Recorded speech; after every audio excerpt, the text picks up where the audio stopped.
we essentially broke a 12-week sprint into 4 stages. And this is to simplify things. It helps to simplify things. And the first stage is the awakening. And we are doing a part of that right now. This live workshop is part of the awakening. In this stage, we are discovering what's actually possible. We, like Diana told us about, there are trends that are supporting what we really hope to do. There are trends that we can ride and we can leverage. There are some technologies out there. We don't quite understand them necessarily, and we don't understand how others apply them and generate value from that. But there's a lot going on, like Diana told us about. We just need to find the inspiration, learn from the case studies, study what's happening out there. So what's possible, and how's the world changed since last I checked? And it's changing so fast, so we need to check again. And that's the first part of our sprint, is to do a research. We're doing this in each team, and we also do it as a community. And those of you who have experience from this sprint methodology that we are using, the sprint methodology, you will know that teams are usually doing their own research and building their inspiration and ideas on their own research. But in this sprint, we are collaborating when we do research.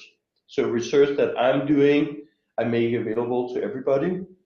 Research that Diana has been doing is actually available to everybody. And so with research each of you will be doing, will be available to everybody if you choose to make it available, of course. We see the power in our community, and we will have a multiplier effect by actually giving everybody access to all the research that we come across. We'll get back to how that works practically a little bit later. So this is the awakening, and I'm just going to show you here that the impact workshop that we are running right now is the first part of the awakening. The second part of the awakening is the align workshop. And it's actually a team-based workshop. It's not a live session like the one we do today. It's an activity, some assignments for each of the teams to do on your own time. We're spanning a lot of time zones, and everybody is super busy. A lot of you are traveling right now, but still here on the call. Thank you so much for being here. So you as a team will find it much easier to do these assignments, which are weekly, as a team. You discuss when you're doing the assignments, and you get a new assignment every Monday, and you report out to us every Friday. And when I say us, it's the community, because we will help each other in each of our journeys as teams with these assignments. We will provide feedback to each other and guidance and input. So this is for you to do on your own time as a team. And the first assignment will go live tomorrow, and then you can dive right in. So the way it works to access these assignments is in our online community, you will go to the courses section, right? It's in the menu. Right now I'm showing the web interface, right? There's the same menu if you're using a mobile phone, and then you also find the courses section right there. And what you see are several different courses. One is called Preparing for the Educate for Life Sprint. I hope all of you, or many of you, have been in there. You will find different useful sessions and information, and there will be more coming, by the way. And you also see something that you are not seeing right now, but you will from tomorrow. Then it's out there, published to all of you. This is called the Educate for.Life Sprint. And essentially, it works this way, that you click the view course, and you see it in the lower right corner. you find the Educate for Life Sprint course, and then you click View Course, and then you will find each set of assignments for each week. You will only see the first week from tomorrow, and then the week after there's another one being published, and so on. So you'll be given the assignments every week when you need them. There will also be lots of tips and tricks and useful resources and so on. So this is where you find the assignments for your teams.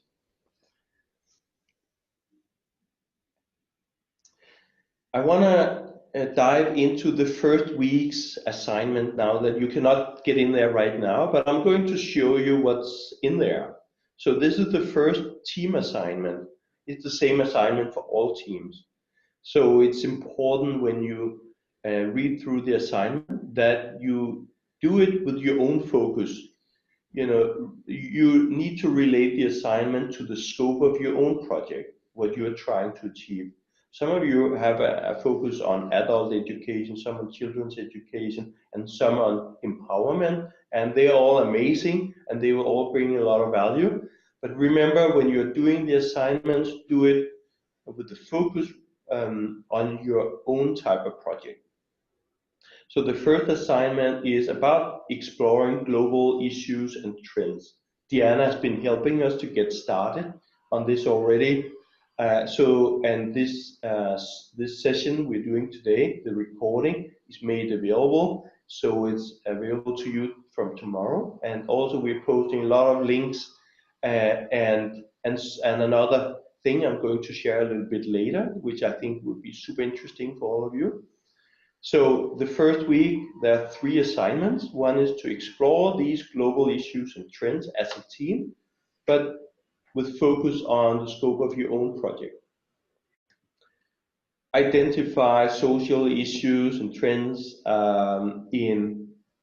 of course, in the education space and everything related directly to the education space, but also have a look into other industries and sectors around education, right? It's all connected somehow, and you can find very powerful trends coming from other industries and sectors that could either cause problems for your initiatives when you start to launch them, or they could be an amazing exponential wave that you can ride.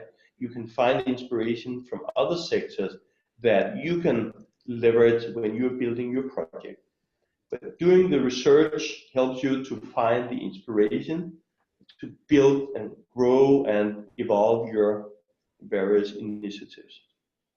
This is the first assignment for the coming week for you as a team. The second assignment out of 3 is about now we need to again study about exponential technologies. A solution doesn't have to be centered around technologies, but exponential technologies have such an impact on our world and our lives. So it's very important to understand how disruptive these are to our lives, and what should we be careful about when we design our new projects, our new ideas and services, and what can we leverage, what's the power that we could build into our new ideas here. There's lots of technologies to start with, and we have some ideas and some references that you can look into as well when we publish this assignment. But here's just a short list of interesting technologies that is worthwhile researching a bit more.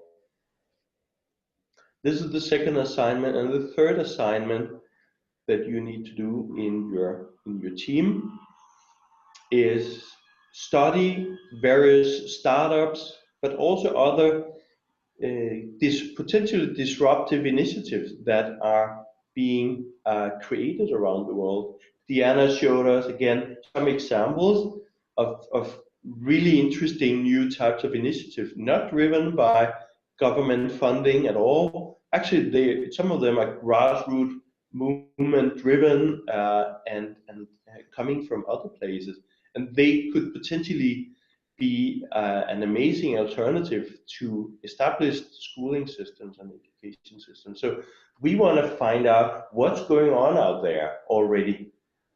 We could partner up with some of them, or we could learn from them. We could just find inspiration and do things differently and even better. There's so much we can do from the inspiration we get when we study those who are already playing in this space, already making something new in new ways. So it's very important to do this study. You can do it as a team, and you will self-organize how you do this research in these 3 different assignments. You might want to divide and conquer, or you might want to meet once per day to do this together. It's up to you entirely as a team how you want to manage this. So this is what the awakening part looks like. So I'm just now quickly checking the chat box here.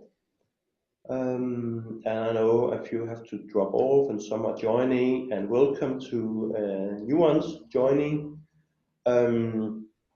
So there's a question here from Klaus. Do we have to do the Align workshop at the same time together in the group or individually? So it is a group activity, but you don't necessarily have to do it all at the same time. So you have the privilege of each of you have a group in our community. It's a private group, so you can discuss your initiative in privacy in there. There's a live chat, so you can have a chat communication, stay in touch this way, and say, hey, Klaus will do this part, Lars will do that part. But I would strongly recommend that you connect, for example, on a video call like we're doing now, once or twice at least per week, to get alignment, to discuss your findings, and to help kind of consolidate everything you're doing. And we are going to tell you exactly the tools that you have available. But you don't necessarily have to connect at the same time very often. We are spanning a lot of time zones, and we are all busy people, and the sprint has been designed so you can work virtually, and you can find the way that works for you in your team. Different teams have different needs and different ways of doing this. So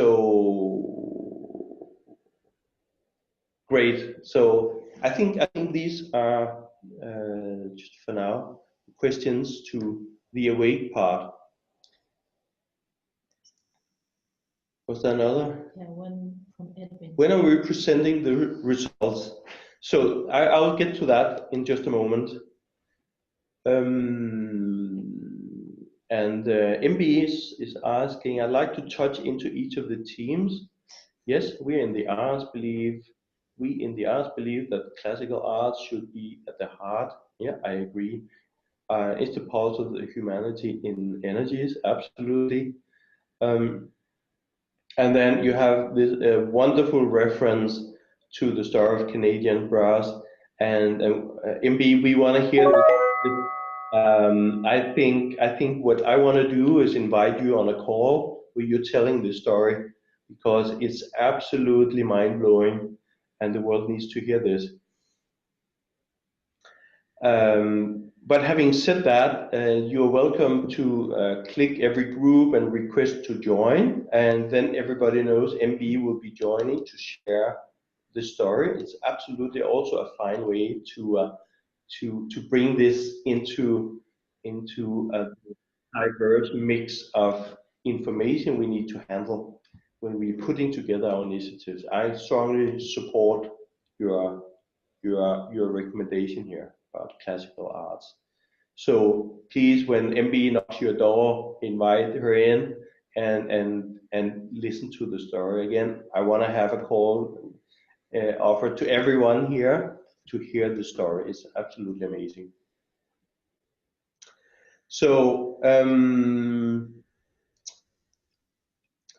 we'll get back to the deadlines and these things in just a moment. I want to make an announcement here. So we are prepared to launch the public school library, and it's maybe not a sexy name, but to me, I relate it to actually a nice place I can go and seek information. Right? This is how I remember a public school library. And we just published one. It's not open yet, but after this session, right after, we're opening this up to all of you. It's not a fancy AI-driven thing that collects any information in the world. It's not. It's just a place where you can drop inspiring articles, references, videos, upload documents if you have, and share it with the rest of us. That's what it is. Nothing sophisticated, but it's a place you can go drop inspiring articles, videos, something else. Right? So it's going to be made public just after this call, and feel free to contribute to the library. We'll continue to add everything we come across in this library. Whatever you're doing, you can stop by this library and check it out and search based on topics that you're interested in. So this is one part of the resources that we as a community want to make available to each other. Then I just want to touch also on the ideate phase, because this is really a core part of the whole sprint process. It's very important. It explains the outcome that we hope to have from this sprint. And the ideate phase is where you ideate in teams. You run experiments, and this is a safe community. This is where you can come to run your experiments, whoever you are, and you can test your ideas, and we are going to guide you on how you're doing that if you don't know already. It's all in the process. Then you'll be receiving a lot of feedback on your ideas from the rest of the community. We're also inviting some interesting people who are not yet part of the community, but I have a cunning plan to make them part of our community, and giving us an external perspective on all the ideas that each of us will be bringing into the sprint and developing during the sprint. So we help each other to test all the ideas that we are all bringing to the mix.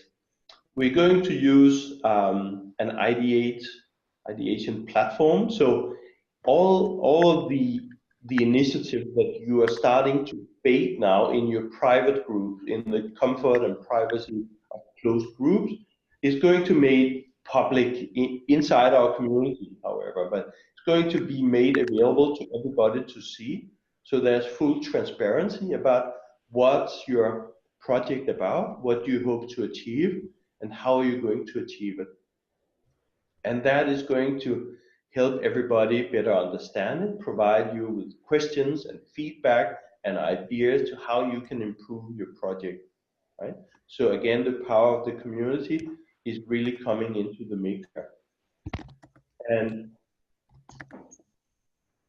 again, also the ideate phase, the assignments are also found on the courses, and then view course, and then you're into the assignments also for the next phase, right, when that gets published.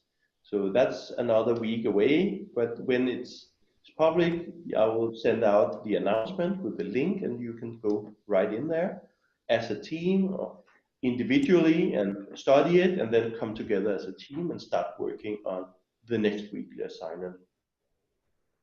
So the point about the ideate phase is kind of explained here in bullets. So we're doing a 12-week open innovation and ideation kind of challenge or collaborative sprint around the future of education. And it's very broadly defined, as broadly as anybody can imagine. If you work on children's education, bring it in. If you want to work on adult education, bring it in. Empowerment, bring it in. Whatever you're doing related to the future of education, bring it in and make it part of our sprint. We're going to collaborate to make everybody successful in the learning process. So we encouraging then the teams, each team, to upload their best ideas This comes at the idea phase. As I said, upload your ideas about how you do a certain thing better, about your new ideas, upload them, make them available to all the other teams, and then you're ready to receive feedback from all of us, from the community. This is all online, so there are no offline workshops anywhere. You're welcome to host some, you're very welcome, but Educate for is a virtual community. It allows us to access all you wonderful people around the world in all time zones. We get the best of the whole world by having you. We can only do this by making it online, making it virtual. And we do our best to keep it entirely virtual. Then we're going through the phases that I'm describing now, and I'm going to show you some specific questions that we are going to ask you in each of the phases. And the goal here is that some of these ideas will be tested and validated through experimentation, and potentially become potential solution that can be implemented. It can become a new startup, it could be a new not-for-profit initiative in your local community, or it can be something else.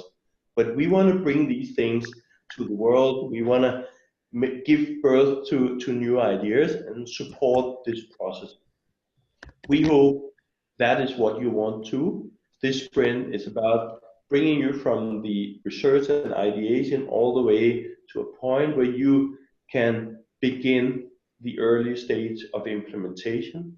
You can do it alone as a team or with a partner. There are many ways to do things. Some of the questions we are going to ask you about the specific project that you have in mind, and you're just getting them started, right? So, but some of the questions a few weeks from now that we will be asking you are on this page now. For example, what changes in the education space are you attempting to design or deploy? And here we'll be asking you for a massive transformative purpose around your idea, and about we want you to define the problem space that you are working on and solving. We want you to give a clear description in more detail about how your project works, how your idea works, who will benefit from your idea when they get implemented, and how are they going to benefit, and how does your idea fit into the existing educational ecosystem. If it does, it doesn't have to, but if you think it does, how does it fit in? That helps us to help you maybe find partners in the education system, and it's not difficult. We already have schools and universities in our ecosystem very, very eager to be part of this. It's amazing. I've been out visiting several schools to test the temperature, their interest in this. They're excited about this, right? So it's just about finding out, how do you fit into it? What do you want from working with a school or university? If you tell us, we can help you. I hope we'll do our best, and as a community, we'll find those partnerships so you can go out and test your ideas on real people out there. Get the learning from that. So what will you need that you don't have today to test and design and validate your idea? Let us know. It's harder than it sounds to actually describe this, but we are going to help you to understand what does it really take to test this properly, so you learn what it means to actually bring this to the world. What do you expect to be the biggest challenges you're going to face when you're deploying a new solution? This is, I think, a very, very important question to ask ourselves, because you might face some immune system reactions from some places. People saying, what you're doing is crazy, this is never going anywhere, or we will even try to prevent it from happening if we see you're coming to us, or that kind of reaction can happen. I just want to prepare you to what are you going to do if you meet this kind of resistance, because you may. So we're just asking you so you consider how are you going to react if and when that happens. And what past experiments or educational offerings do you know from the past that failed and from which you should be learning? And again, here we can work as a community to answer these questions. So Educate for Life is that supportive, fertile community where you can experiment with growing new crops or ideas. That's what we're here for, and that's, I think, what you're here for as well. Right, I'm not going into the last stages of the sprint. We'll deal with that later. I just want to prepare you for the beginning of the sprint.